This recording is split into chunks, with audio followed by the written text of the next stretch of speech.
حسین یاری چرا روسری سرش کرد؟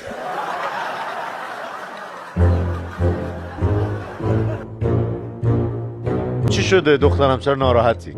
چرا که نباشم.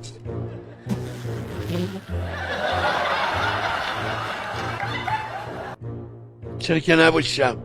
مامان پاپا منو بچه‌ن آوردن اینجا برای شما که مشاوره بدی که چی آخه؟ اسم شما چی بود؟ محبوبه. چند سالشونه؟ اونش به شما ربط نداره. 16 سالشه آقای دکتر. 14. بذاره من از پدرشون بپرسم چیه مشکلشون؟ وای مگه میشه؟ آره. با همه مشکل داره. نمیدونم میگه عمم تاکسیکه، تاکسی فوش میده به عمش. تاکسیک چیه؟ پاپا ها چند بار تو خونه بهت گفتم که اصلا این مسائل ربطی به شما نداره. به دخترمش میگه پیکمی. پیکمی چیه آقای دکتر؟ پیکمی چیه؟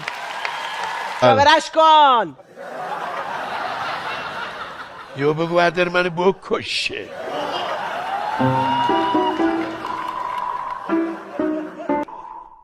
حال خرابی داری محبوب جان. چی میشه کرد؟ میگه من عاشق کیپاپم. کیپاپ چیه؟ من چه میدونم؟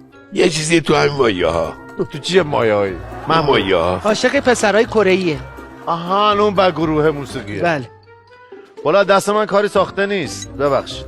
آقای دکتر اگه کاری از دستتون بر نمیاد ما بریم پیش دعانویس.